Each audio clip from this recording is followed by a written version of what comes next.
फुलं असले असती तर आणखीन पूजा जी आहे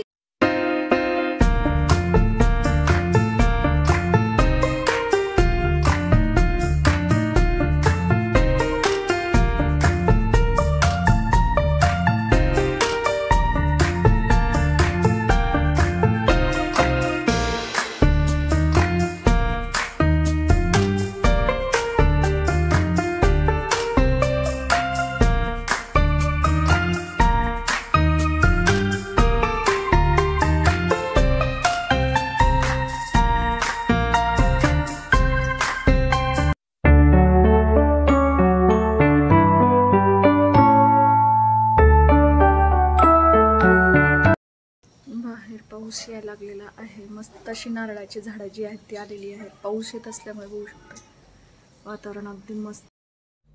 नमस्कार, सोहम या मराठी चॅनलमध्ये तुम्हा सर्वांचं अगदी मनपूर्वक असे स्वागत। सकाळची वेळ आहे त्यामुळे म्हटलं की चला गॅसची पूजा करूयात आणि त्यानंतर मग स्वयंपाकाची सुरुवात करूयात।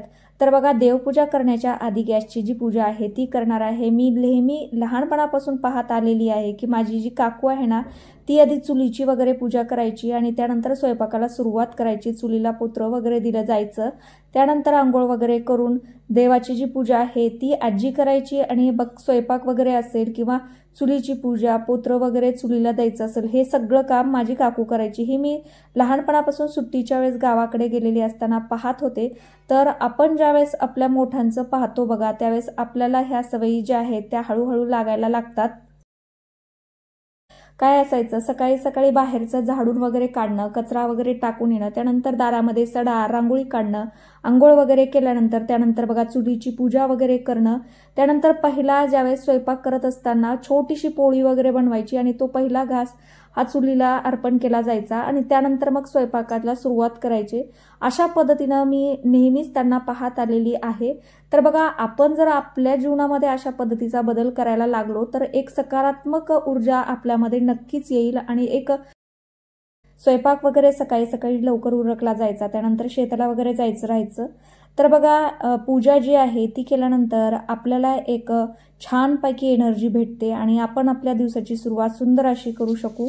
आणि काय आहे की गॅसची वगैरे पूजा केल्यानंतर बघा स्वयंपाक करायला एक वेगळाच उत्साह येतो, त्यामुळे नेहमीच गॅसची वगैरे पूजा करून मग स्वयंपाकाला सुरुवात करा। तर बघा, गॅसच्या साईडला पाण्याच्या ज्या ठिकाणी आपण हंडा वगैरे ठेवतो त्या ठिकाणी देखील मी दिवा वगैरे लावते, उदबत्ती लावते, त्यामुळे देखील फ्रेश वाटतं, सकारात्मक ऊर्जेचं वातावरण घरामध्ये असेल तर बघा आपल्या घरामध्ये दिवा जो आहे तो लावून वातावरण निर्माण होतं। तर या ठिकाणी बघा दिवा जो आहे ना तो असा पालता वगैरे ठेवायचा नसतो आणि ह्या ज्या काही माळा आहेत त्या देखील धुतलेल्या होत्या।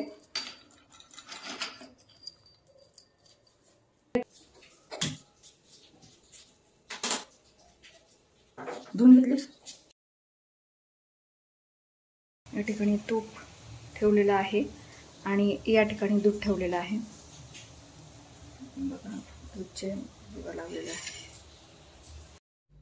2-4 दिवस झाला बघा सतत बाहेर पाऊस पडत होता, त्यामुळे फुलं वगैरे काही आणणं झालेलं नव्हतं, त्यामुळे आज अशीच पूजा जी आहे ती करत आहे आणि तीच मी आज तुमच्याबरोबर शेअर करत आहे। बघा, सगळं साहित्य असल्यानंतर तर आपण पूजा करतोच, पण जेव्हा आपल्याकडे काही नसतं ना तेव्हा आपण देवपूजा कशी करतो हे देखील फार महत्त्वाचं असतं। आपले भाव शुद्ध असतील, आपलं मन चांगलं असेल तर आपली जी रोजची पूजा आहे ना ती छानच होते। तर बघा, या ठिकाणी देवपूजा करताना सगळे देव वगैरे पद्धतशीर मी धुवून घेतलेले आहेत, त्यानंतर मग त्यांना हळदी कुंकू जे आहे ते लावायचं आहे, अष्टगंध लावून घेणार आहे।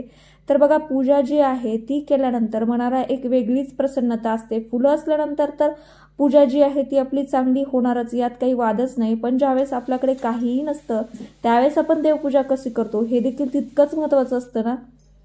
देवघरामध्ये बघा कवड्याचं पूजन देखील मी करत असते। असं म्हटलं जातं कवड्यामध्ये लक्ष्मी मातेचा वास असतो।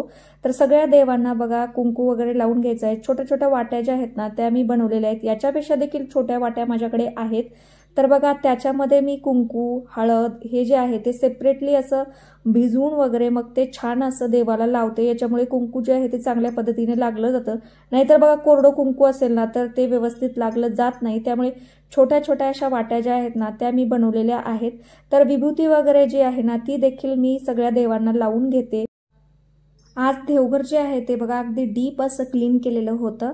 सगळ्या माळा वगैरे ज्या आहेत त्या देखील स्वच्छ अशा धुतलेल्या होत्या. माझ्याकडे 2 माळा आहेत, एक स्वामी समर्थ महाराजांची माळ आणि रोज जे लिंगपूजा करते ना त्यासाठी लागती ते म्हणजे रुद्राक्षाची माळ. अशा 2 माळा माझ्याकडे आहेत. तर बघा स्वामी समर्थ महाराजांना नेहमीच अष्टगंध जो आहे ना तो लावा, कारण बघा महाराजांना कुंकू वगैरे लावलं जात नाही, अष्टगंध जो आहे तोच लावायला पाहिजे. तर साईबाबांना देखील अष्टगंध जो आहे तो लावलेला आहे. तर बघा सेपरेट ज्यावेळेस आपण हळदी कुंकू अष्टगंध जे असं ठेवतो ना तर आपल्याला फार इझी होतं. आणि माझं देवघर जे आहे ते अगदी छान आहे, कारण त्याच्या खाली एक बॉक्स केलेला आहे. तर या बॉक्समध्ये जे देवाचं रोजचं डेलीचं साहित्य असतं ना ते ठेवलं जातं. त्यामुळे मला खूप इझिली पूजा करताना होतं, कारण सगळं साहित्य अगदी माझ्या समोर असतं.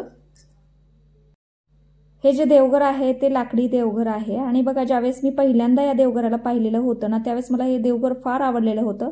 ड्रेसिंग टेबल वगैरे आणण्यासाठी आम्ही गेलेलो होतो, त्यावेळेस मी सरांना सांगितलेलं होतं हे देवघर खूपच सुंदर असं आहे. तर त्यांनी ही गोष्ट लक्षात ठेवून नंतर मला हे जे देवघर आहे ते आणून दिलेलं होतं.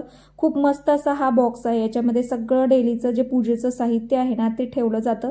तर आणखीन मला भरपूर पूजेचं साहित्य घ्यायचं आहे. आता दिवाळी जी आहे ती जवळ आलेली आहे. सध्या जेवढं काही साहित्य आहे ते स्वच्छ असं पुसून यामध्ये ठेवत आहे. काडीपेटी असेल, कुंकू असेल, मग बघा अगरबत्ती, कापूर, हे सगळं आपल्याला रोजच्या पूजेला लागतं. तर अशा बॉक्समध्ये ठेवल्यामुळे फार इझी होतं. पूजा करताना मध्येच उठण्याची गरज पडत नाही. सगळं साहित्य समोर असेल ना तर पूजा बघा आपण छान पद्धतीनं करू शकू.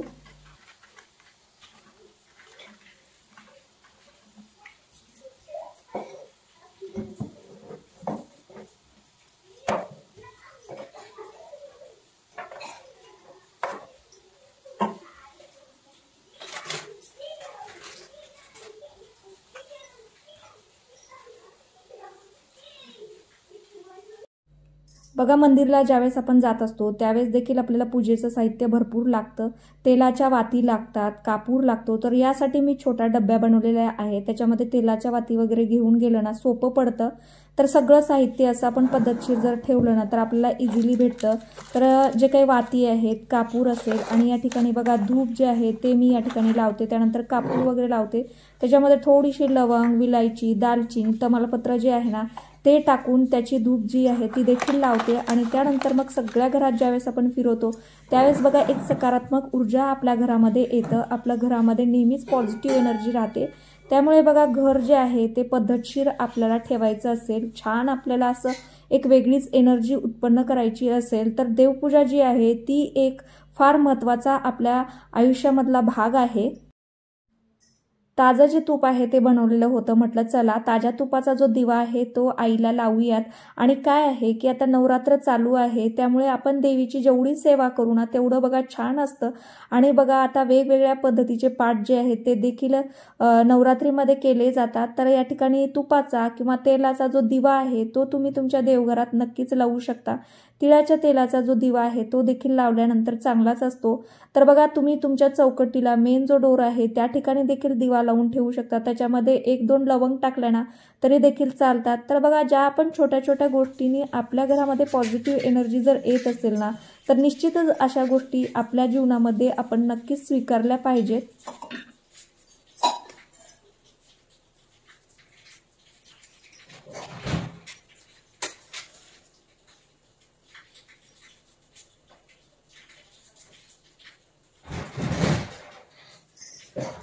या ज्या वाटी आहेत बघा या तेवढं चांगल्या नाही.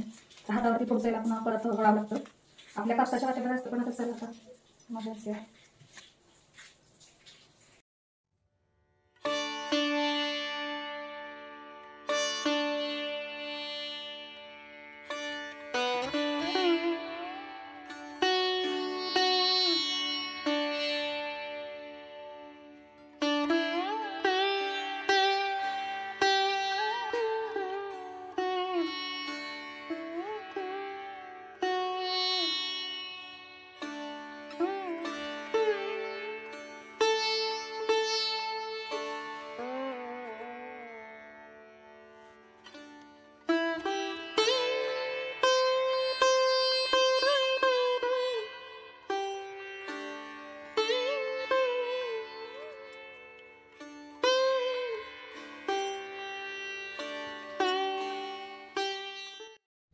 सकाळ संध्याकाळ बघा धूप जो आहे तो मी घरामध्ये दाखवत असते. सुरुवातीला माझ्याकडे एक पावडर टाईप धूप होती, त्याने खूप छान असा धूर जो आहे तो घरामध्ये व्हायचा, खूप छान वाटायचं. ते आता माझी संपलेली आहे, तर मला ती ऑर्डर करायची आहे. तर उदबत्तीनं बघा तेवढा धूर जो आहे तो होत नाही.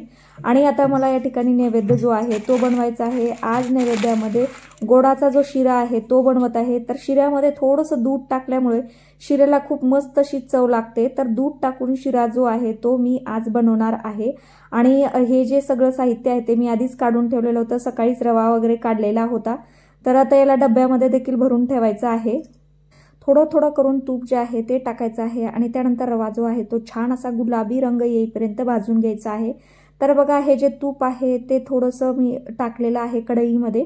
तर रवा अगदी गुलाबी होईपर्यंत छान असा भाजायचा आहे आणि त्याच्यानंतर मग याच्यामध्ये थोडंसं पाणी जे आहे ते टाकायचं आहे. बघू शकता छान असा गुलाबी कलर आलेला आहे. आता याच्यामध्ये पाणी आणि थोडंसं दूध जे आहे ते टाकायचं आहे. या शिरामध्ये बघा तुम्ही ड्रायफ्रूट जे आहेत ना ते देखील टाकू शकतात. तर बघा यामध्ये काजू, बदाम, मनुके जे आहेत हे ड्रायफ्रुट्स तुम्ही याच्यात टाकू शकता. चवीपुरती साखर टाकलेली आहे. साखर तुम्हाला टाकायची नसेल तर बघा थोडंसं गूळ घ्या, त्याच्यामध्ये पाणी वगैरे टाकून ते जे गुळाचं पाणी आहे ते याच्यामध्ये थोडं थोडं करून मिक्स करा. त्याचा देखील शिरा जो आहे तो अगदी मस्त आणि अप्रतिम असा लागतो. तर बघा जो प्रसाद आहे तो तयार झालेला आहे. तर आता याच्यावर थोडंसं तूप टाकायचं आहे आणि थोडीशी तुळशीची जी पानं आहेत ते ठेवलेली आहेत. तुळस अगदी छान अशी आलेली आहे बघा. आता पाऊस पडत आलेला आहे त्यामुळे ना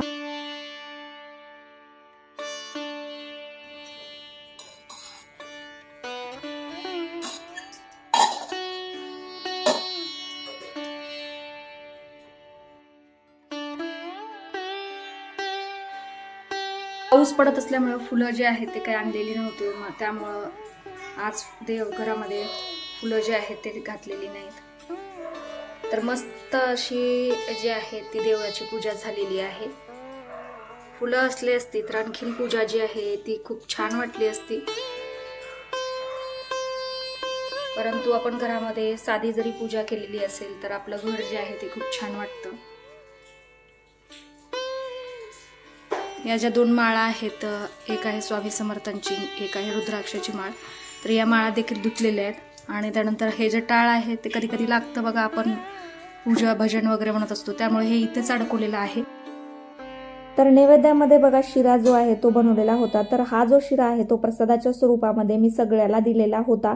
ज्यावेळेस बघा आपण प्रसाद वगैरे सगळ्यांना देत असतो त्यावेळेस त्याच्यामध्ये एक सात्विक भाव निर्माण होतो आणि ज्यावेळेस ते सगळेजण घरातील सदस्य खातात ना त्यावेळेस त्यांच्यामध्ये देखील एक वेगळीच ऊर्जा आणि एक वेगळी शांतता असते बघा. त्यामुळे बघा देवपूजा वगैरे केल्यानंतर प्रसाद जो आहे तो आपण घरातील सगळ्या सदस्यांना दिला पाहिजे. दररोजच्या देवपूजेसाठी बघा भरपूर अशी फुलं भेटतात, कारण आजूबाजूला स्वास्तिकची भरपूर झाडं आहेत. परंतु सणवार म्हटल्यानंतर आपण शेवंती वगैरे अशी फुलं घेऊन येतो, मग छोटासा गुलाब असेल तो देखील घेऊन येतो. तर आठवडाभर पुरतील एवढी फुलं जी आहेत ती मी घेऊन येत असते.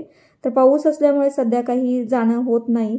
तर बघू शकताय तुम्ही मस्त अशी छान देवपूजा जी आहे ती झालेली आहे.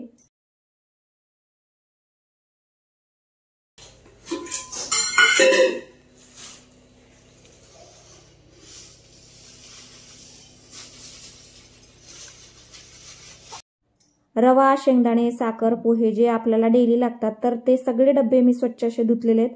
तर मार्कर पेन होती माझ्याकडे, ती ठेवलेली होती, मुलांनी आता कुठं टाकलेली आहे की. तर आता त्यांचे जे ऑइल पेंटचे कलर आहेत ते घेतलेले आहेत. तर त्याच्याने नाव टाकते, तर मस्त असं स्टीलवर सगळ्या डब्यांना नाव वगैरे टाकल्यानंतर दिसतात. तर बघू शकताय साखर, शेंगदाणे, पोहे जे डेलीचे आहेत त्यासाठी अशी एक छोटी पेन्सिल या ठिकाणी ठेवलेली आहे.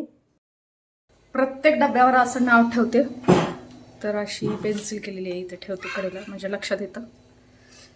साखर, शाबू, रवा, पोहे असं लिहिलेलं आहे. पास्ता जे आहे ते ठेवायचे आहेत आणि आणखीन भरपूर डबे आहेत असे, ते लावून घ्यायचे आहेत. हळूहळू करून लावून घेणार आहे. सध्या विठ्ठल माऊलीची मूर्ती ज्या ठिकाणी आहे इथेच ठेवलेली आहे, आणखीन ठेवायची यांची जागा झालेली नाही निश्चित.